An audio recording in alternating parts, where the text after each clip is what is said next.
Capitol Hill today for a cause near and dear to her heart. She teamed up with Senator Mary Landrieu to introduce foster care legislation that would connect kids in foster care with responsible, caring mentors. Rosie, of course, has been a foster parent herself since the 90s, and Rosie+Odonnell joins me now live from Washington, along with Democratic Senator from Louisiana, Mary Landrieu. Great to see both of you. Thanks so much for joining us. My pleasure. Thank you.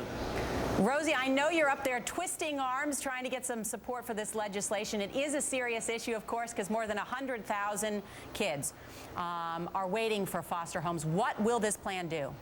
Well, it will provide a whole new community of potential foster parents, as well as touchstones for these kids to have mentors, somebody who is consistent and cares about them and is there to show them that they care and that they're worth, loving and participating with another human being.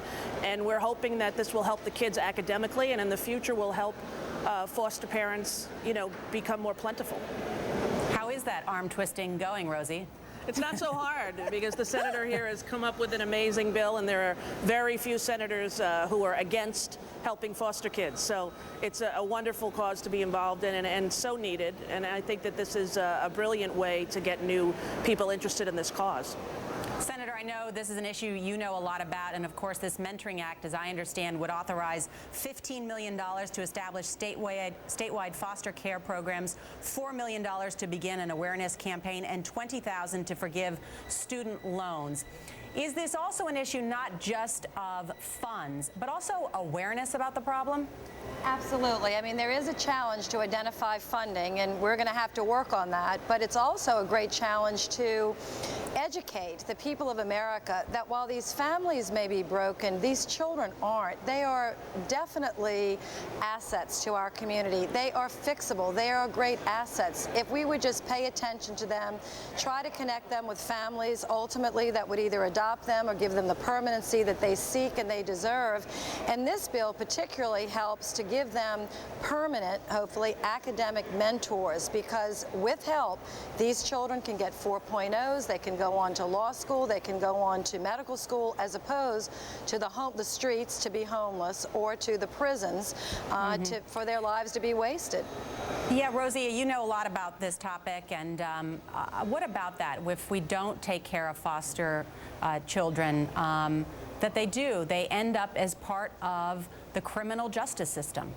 Well, it's very sad because 80% of the kids who age out of the foster care system end up either homeless, in prison, or dead.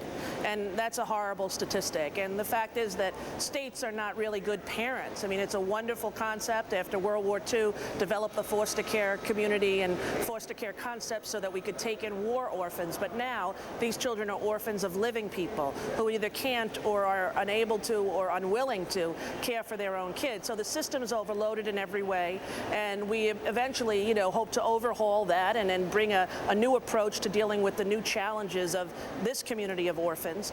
But in the meantime, a bill like this one would do really wonderful things to the kids who are in there right now, so that we can change that statistic from 80% of failure to 80%, hopefully, of success. Rosie, in this economic times that we're in now, where people are cutting back, people are losing jobs, we're expecting another tough jobs report out on Friday. Is it tougher for people to become foster parents? Do we see more and more people saying, you know what, I can't, even though if I want to take on and help a child, I just can't because I don't have the money to do it?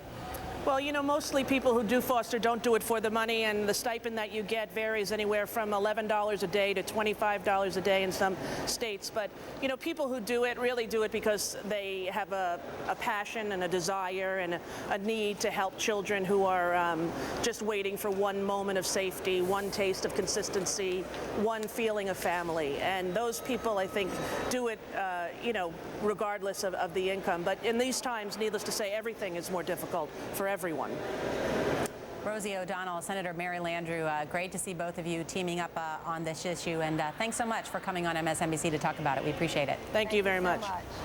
With warrants and unpaid fines are